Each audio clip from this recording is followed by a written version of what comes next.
नमस्कार साथियों, स्वागत है आपका हमारे YouTube चैनल में। साथियों, आज हम लेके आए आपके लिए जनपद सीरीज में जिला बागेश्वर। तो जिला बागेश्वर से संबंधित जो भी महत्वपूर्ण टॉपिक्स हैं उनको हम आज यहाँ पर कवर करने वाले हैं। तो यदि आप हमारे चैनल पर नए हो तो चैनल को सब्सक्राइब जरूर कीजिएगा। साथ ही साथ यदि अभी तक आपने हमारे टेलीग्राम चैनल को यहाँ पर ज्वाइन नहीं किया है तो टेलीग्राम चैनल को ज्वाइन जरूर कीजिएगा। टेलीग्राम चैनल की लिंक नीचे डिस्क्रिप्शन में आपको मिल जाएगी, वहाँ से आप हमारे टेलीग्राम चैनल को यहाँ पर ज्वाइन कर सकते हो। टेलीग्राम चैनल पर डेली क्विज यहाँ पर करवाई जाती है। तो सभी साथियों से हमारा एक निवेदन है, हमने कई बार वीडियो में यह कहा है कि हमारे यूट्यूब चैनल को सब्सक्राइब जरूर कीजिएगा। साथ ही हमारी वीडियो को लाइक और शेयर भी कीजिएगा। ठीक है दोस्तों, उससे हमें क्या है, एक अलग प्रकार का एक उत्साह मिलता है, ताकि हम आपके लिए क्या है इसी प्रकार का कंटेंट जब तक आपका एग्ज़ाम नहीं होते तब तक आपको उपलब्ध कराते रहेंगे। ठीक है, तो चलिए साथियों शुरू करते हैं आज का सेशन।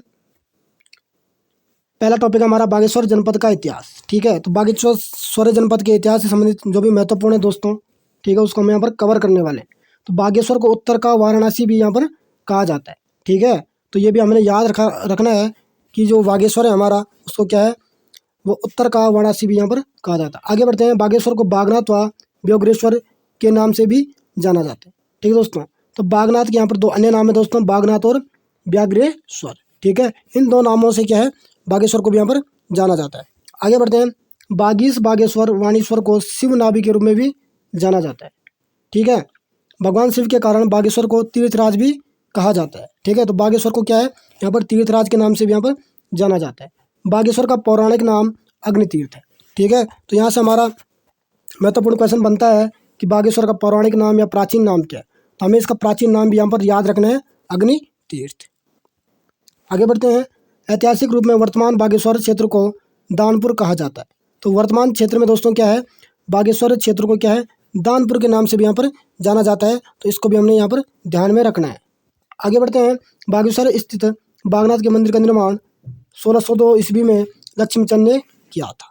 ठीक है, जो बागनाथ मंदिर है दोस्तों, ठीक है, लक्ष्मीचंद ने इसका निर्माण क्या है 1602 ईस्वी में यहाँ पर करवाया था। अगला है, बागेश्वर सरयू व गोमती नदी के संगम पर स्थित है।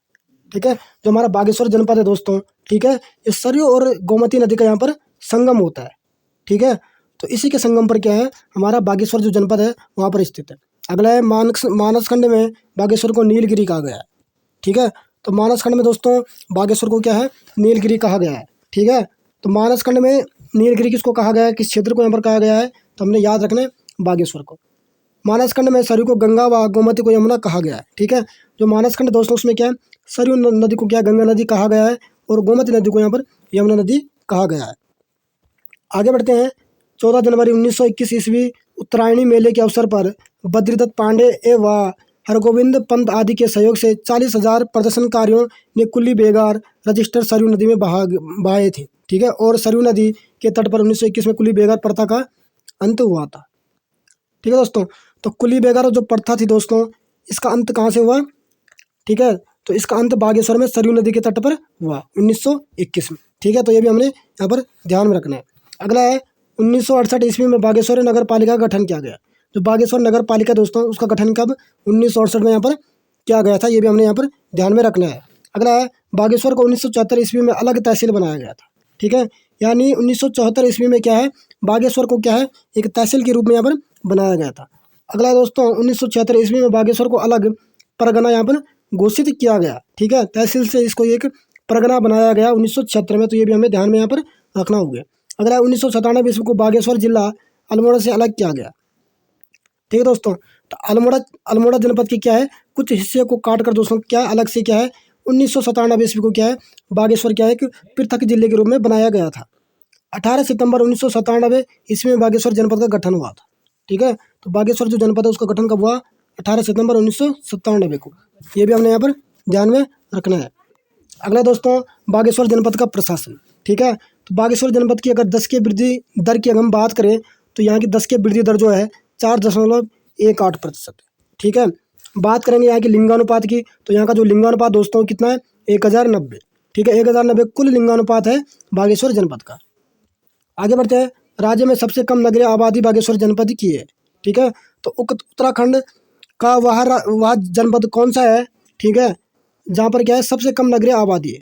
ठीक है, तो उत्तराखंड का सबसे कम नगरीय आबादी वाला जनपद जो है वो हमारा बागेश्वर जनपद है। इसको हमने ध्यान में रखना है। जिसकी कुल नगरीय संख्या दोस्तों 3.5% यहाँ की क्या है, कुल नगरीय जनसंख्या। बाल बाकी दोस्तों 97 पॉइंट समथिंग क्या है जो प्रतिशत है दोस्तों हमारा, ठीक है, वो क्या है, ग्रामीण आबादी। बात करेंगे विधानसभा के क्षेत्र की, तो यहाँ पे टोटल 2 विधानसभा क्षेत्र है, ठीक है दोस्तों। एक कपकोट में, दूसरा जो बागेश्वर जो वाली जो सीट है दोस्तों विधानसभा की, ये क्या है, आरक्षित है अनुसूचित जाति के लिए, ठीक है। तहसीलों की बात करेंगे तो टोटल 6 तहसील यहाँ पर, ठीक है। पहले गरुड़, दूसरे कपकोट, कांडा, काफली, गैर, दुगनाकुरी, बागेश्वर। तो ये 6 तहसील कहाँ पे है, बागेश्वर जनपद में। विकासखंड की बात या ब्लॉक की बात करेंगे तो 3 विकासखंड है यहाँ पर, ठीक है, बागेश्वर, कपकोट और गरुड़। ये यहाँ की क्या है, बागेश्वर जनपद के 3 विकासखंड है। आगे बढ़ते हैं, बागेश्वर जनपद की भौगोलिक स्थिति, ठीक है। तो बागेश्वर जनपद के पश्चिम में नीलेश्वर पर्वत, पूर्व में भीलेश्वर पर्वत तथा उत्तर में सूरजकुंड एवं दक्षिण में अग्निकुंड स्थित है, ठीक है। तो बागेश्वर के जनपद के पश्चिम दिशा में क्या है, नीलेश्वर पर्वत है, ठीक है। पूर्व दिशा में यहाँ पर क्या है, भीलेश्वर पर्वत है, और उत्तर में क्या है, यहाँ पर सूरजकुंड है, तथा दक्षिण दिशा में क्या है, अग्निकुंड यहाँ पर स्थित है। तो इस चारों चीज़ हमने यहाँ पर क्या है, याद रखनी है, ठीक है। बागेश्वर राज्य का आंतरिक जिला है, ठीक है। आंतरिक जिला यानी बागेश्वर जो हमारा जनपद है, ठीक है, इसकी सीमा जो है ना तो किसी राज्य से लगती है ना ही किसी देश से लगती है, इसलिए इसको क्या है, ये हमारा एक आंतरिक जिला है। इस पॉइंट को भी हमने ध्यान में रखना है। और बात करेंगे इसके क्षेत्रफल की, तो यहाँ का क्षेत्रफल कितना है दोस्तों, 2240 वर्ग किलोमीटर, ठीक है दोस्तों। आगे बढ़ते हैं, बागेश्वर जनपद की नदियाँ, ठीक है। तो कोसी नदी कौसानी के पास धारा पानी धार से निकलती है, ठीक है। तो कोसी नदी दोस्तों क्या है, धारा पानी धार जो है दोस्तों, ये कोसी नदी का क्या है, उद्गम स्थल है। आगे बढ़ते हैं, कोसी नदी कौसानी बागेश्वर के बाद अल्मोड़ा, नैनीताल व उधम सिंह नगर में 168 किमी तक राज्य में बहने के बाद सुल्तानपुर के पास राज्य से बाहर हो जाते हैं, ठीक है दोस्तों। तो जो हमारे कोसानी नदी दोस्तों, ये अल्मोड़ा, नैनीताल, उधम सिंह तक क्या है, 168 किलोमीटर तक बहती है। लेकिन उसके बाद दोस्तों सुल्तानपुर के पास क्या है, राज्य से बाहर हो जाती है, ठीक है। उसके बाद उत्तर प्रदेश के चमरोल में रामगंगा से मिल जाती है, ठीक है दोस्तों। आगे बढ़ते हैं, पुराणों में कोसी नदी को कौशिकी कहा गया है, ठीक है दोस्तों। तो पुराणों में कौशिकी किस नदी को कहा गया है, ये हमें ध्यान में रखना होगा। तो पुराणों में कौशिकी क्या है, कोसी नदी को यहाँ पर कहा गया है।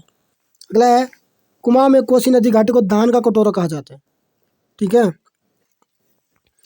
तो कुमाऊं में धान का कटोरा किसको कहा जाता है, तो ये भी हमें यहाँ पर ध्यान में रखना है, ठीक है। तो कुमाऊं में क्या है, धान का कटोरा क्या है, कोसी नदी घाटी को यहाँ पर कहा जाता है।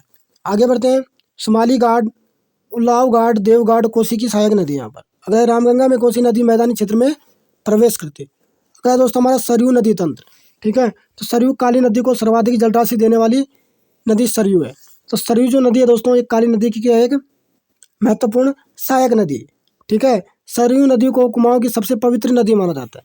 तो कुमाऊं की जो सबसे पवित्र नदी है दोस्तों, किसको माना जाता है यहाँ पर, सरयू नदी को। ये भी हमने ध्यान में यहाँ पर रखना है। बागेश्वर का बैजनाथ तीर्थ सरयू नदी की सहायक नदी गोमती के तट पर है, ठीक है। सरयू नदी का स्थानीय नाम सरजू है, ठीक है। तो सरयू नदी का स्थानीय नाम क्या है यहाँ पर, सरजू। ये भी हमें यहाँ पर ध्यान में रखना है। अगला है, सरयू नदी बागेश्वर के सरमूल झुंडी नामक स्थान से निकलती है, जिसकी लंबाई 146 किलोमीटर है। आगे बढ़ते हैं, सर्वप्रथम सरयू में पुंगर व लाहौर नदियाँ मिलती है, ठीक है। सरयू की सहायक नदी गोमती नदी है। आगे बढ़ते हैं, गोमती नदी बागेश्वर के डेबरा श्रेणी से निकलती है।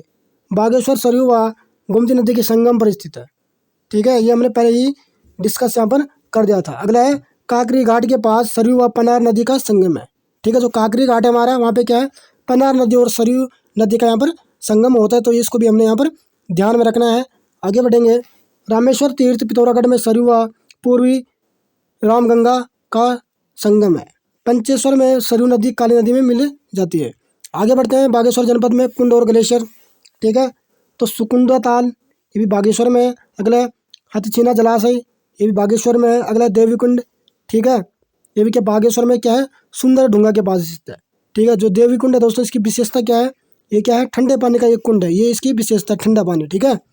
अगला पिंडारी ग्लेशियर राज्य का दूसरा बड़ा हिमनद है, ठीक है दोस्तों। तो पिंडारी ग्लेशियर बागेश्वर, पिथौरागढ़ और चमोली जिले में है, जो किलोमीटर तक यहाँ पर फैला है। तो राज्य का दूसरा सबसे बड़ा ग्लेशियर कौन सा है? पिंडारी ग्लेशियर। ठीक है, अगला है पिंडारी हिमनद के पास भोजपत्र के वृक्ष देखने को मिलते हैं। अगला है कफनी ग्लेशियर बागेश्वर में स्थित है, ये भी। सुखराम ग्लेशियर, ये भी बागेश्वर में स्थित है। अगला है मैकतोलिया सुंदर डूंगी हिमनद, ये भी बागेश्वर में स्थित है। ठीक है, तो इन सभी चीज़ों को हमने ध्यान में रखना है। अगला टॉपिक हमारा बागेश्वर में प्रमुख दर्रे एवं घाटियाँ गुफाएं। ठीक है, तो सुंदर डूंगा दर्रा बागेश्वर और चमोली के बीच संकरा रास्ता बनाता है। ठीक है, अगला ट्रेल पास दर्रा, ये बागेश्वर और पिथौरागढ़ के बीच में स्थित है। ठीक है, इसकी खोज क्या है? ट्रेल पास ने क्या है 1830 में यहाँ पर की थी। अगला है गौरी उड़ियाल, ये भी बागेश्वर में स्थित। अगला है कफनी बुग्याल, ये भी बागेश्वर में स्थित। अगला है मनोहरी बुग्याल, ये भी कहाँ पे स्थित है? बागेश्वर में। अगला है द्रोथल का जंगल सानी उड़ियाल के पास स्थित है। ठीक है, आगे बढ़ते दोस्तों। बागेश्वर जनपद के प्रमुख पर्यटक स्थल, तो पांडु स्थल गढ़वाल और कुमाऊं की सीमा पर रमणीक स्थल है। ठीक है, अगला है साहू बहु खेत नामक पर्यटक स्थल, ये भी बागेश्वर में स्थित। अगला है विजयपुर, ये भी बागेश्वर में क्या है? एक व्यू पॉइंट है। ठीक है दोस्तों, तो एक बार सभी साथी क्या है सेशन को लाइक और शेयर जरूर कीजिएगा। अगला है कौसानी, बागेश्वर जिले में कौसानी और गोमती व गरुड़ नदी के बीच पर्यटक स्थल है। ठीक है दोस्तों, समुद्र तल से कौसानी 1890 मीटर ऊंचाई पर स्थित है। ठीक है दोस्तों, कौशिक मुनि की तपस्थली होने के कारण कौसानी नाम पड़ा। ठीक दोस्तों, तो यहाँ पर क्या है कभी दिन क्या है कौशिक मुनि की एक तपस्थली होती थी, वो यहाँ पर तप करते थे, तपस्या करते थे। ठीक है, जिसके कारण क्या है इस जगह का नाम यहाँ पर क्या पड़ा? कौसानी। आगे बढ़ते हैं। कौसानी पिंगनाथ पहाड़ी पर बसा है। ठीक है, जो कौसानी जो जगह है दोस्तों वो क्या है? पिंगनाथ पहाड़ी पर स्थित है। कौसानी का पुराना नाम बलना था। तो इसका जो प्राचीन नाम है कौसानी का वो क्या था? बलना। तो इसको भी हमने यहाँ पर ध्यान में रखना है, एग्जाम की दृष्टि से अति महत्वपूर्ण प्रश्न हो सकता है हमारा। अगला है कौसानी के संस्थापक रैमजे को माना जाता है। ठीक है, तो कौसानी की स्थापना यहाँ पर किसने की थी? रैमजे ने। ठीक है, आगे बढ़ते हैं। कुमाऊं का गहना कौसानी को कहा जाता है। ठीक है दोस्तों, तो अति महत्वपूर्ण है दोस्तों कि कुमाऊं का गहना किस स्थल को यहाँ पर कहा जाता है? तो किसको कहा जाता है? कौसानी को। अगला है 1929 ईस्वी में महात्मा गांधी ने कौसानी में 12 दिन प्रवास किया और यहीं पर महात्मा गांधी जी द्वारा यंग इंडिया पुस्तक के एक लेख में कौसानी को भारत का स्विट्जरलैंड कहा गया है। ठीक है, तो भारत का स्विट्जरलैंड किसे कहा गया है दोस्तों? कौसानी को। या उत्तराखंड का स्विट्जरलैंड किसी को कहते हैं? इस प्रकार से भी क्वेश्चन पूछा जा सकता है, तो हमें याद रखना कौसानी को। ठीक है, और यहीं पर क्या है दोस्तों गांधी जी ने क्या है अपनी यंग इंडिया पुस्तिका लिखी थी। ठीक है, गांधी जी ने कौसानी में गीता की भूमिका पर अनासक्ति योग पुस्तक लिखी थी। कौसानी में स्थित अनासक्ति आश्रम को गांधी आश्रम भी कहा जाता है। ठीक है दोस्तों, तो अनासक्ति योग जो पुस्तक है दोस्तों महात्मा गांधी की, वो उन्होंने कहाँ पर लिखी थी? कौसानी में लिखी थी। ठीक है, और यहीं पर इन्होंने दोस्तों क्या है अनासक्ति आश्रम का भी यहाँ पर निर्माण करवाया था, जिसको क्या है गांधी आश्रम के नाम से भी यहाँ पर जाना जाता है। ठीक है, जो अनासक्ति आश्रम है उसको भी यहाँ पर गांधी आश्रम के नाम से भी यहाँ पर जाना जाता है। इसको भी हमने यहाँ पर ध्यान में रखना है। अगला है गांधी जी की शिष्य सरलाबेन का लक्ष्मी आश्रम भी कौसानी में स्थित है। ठीक है, तो लक्ष्मी आश्रम कहाँ पे स्थित है? कौसानी में। तो लक्ष्मी आश्रम की स्थापना कब की जाती है? 1941 में।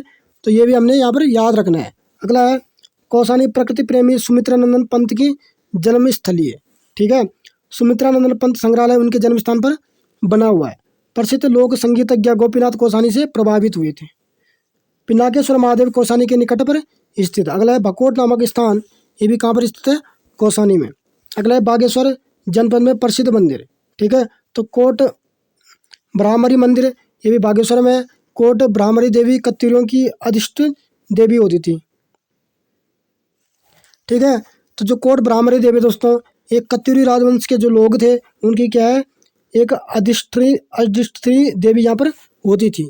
ठीक है, अधिष्ठात्री देवी यहाँ पर हुआ करती थी वो। ठीक है, अगला है भद्रकाली मंदिर, श्री हरु मंदिर, कामेडी देवी मंदिर बागेश्वर में स्थित है। अगला बागेश्वर के भीलेश्वर पर्वत व चंडिका पर्वत है। ठीक है, तो ये सभी जो महत्वपूर्ण मंदिर है दोस्तों ये सब कहाँ पे स्थित है? बागेश्वर जनपद में। आगे बढ़ते हैं बैजनाथ मंदिर। ठीक है, ये यहाँ का क्या है बहुत ही प्रसिद्ध मंदिर है दोस्तों। बैजनाथ या बैद्यनाथ मंदिर कोमती तट पर मंदिरों का एक समूह है।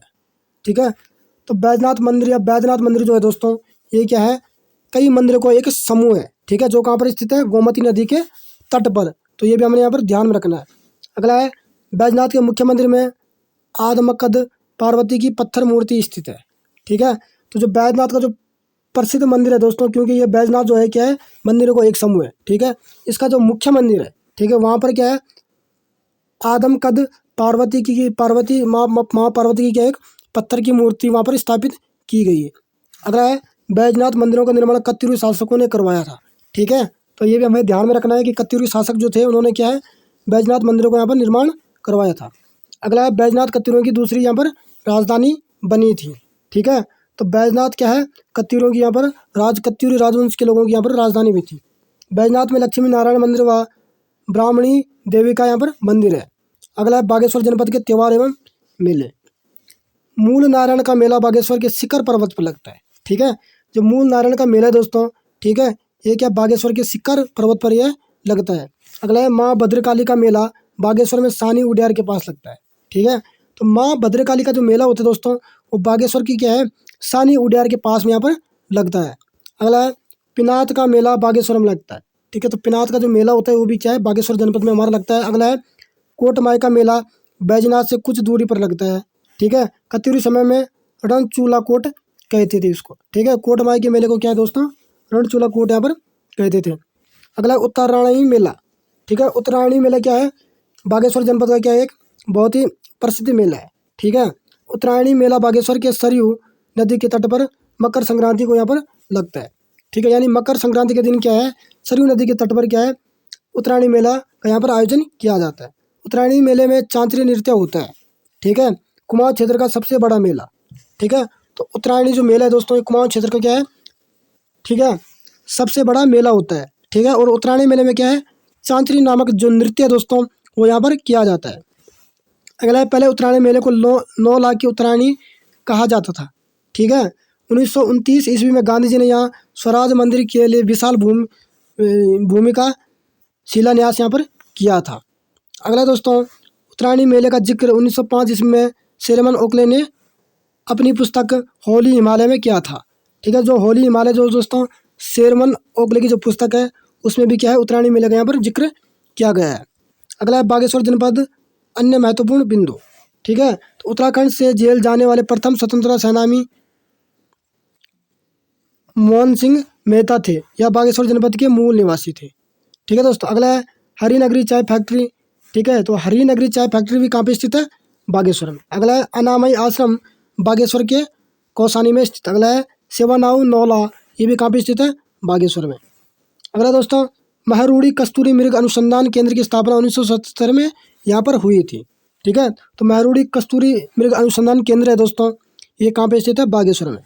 अगला है, मांझ कुमैया बोली गढ़वाल और कुमाऊं सीमा पर बोली जाती है। अगला है, बागेश्वर को उत्तराखंड का नीलगिरी कहा जाता है, ठीक है। तो उत्तराखंड का नीलगिरी किसको कहा जाता है, बागेश्वर को। तो इसको भी हमने यहाँ पर ध्यान में रखना है। उत्तराखंड की प्रथम जेल जाने वाली स्वतंत्रता संग्राम सेनानी, ठीक है, बिस्नी देवी शाह का संबंध भी बागेश्वर से है, ठीक है। तो बिस्नी देवी शाह, ठीक है दोस्तों, उत्तराखंड की ऐसी महिला है जो सर्वप्रथम जेल यहाँ पर गई थी स्वतंत्रता संग्राम आंदोलन में, ठीक है। और ये कहाँ की रहने वाली थी, बागेश्वर की। अगला दोस्तों, कपकोट में 27 जुलाई 1966 को 6.3 रिएक्टर का भूकंप आया, जिससे यहाँ बहुत क्षति हुई थी। अगला दोस्तों, कपकोट भूस्खलन 2010 में यहाँ पर हुआ था।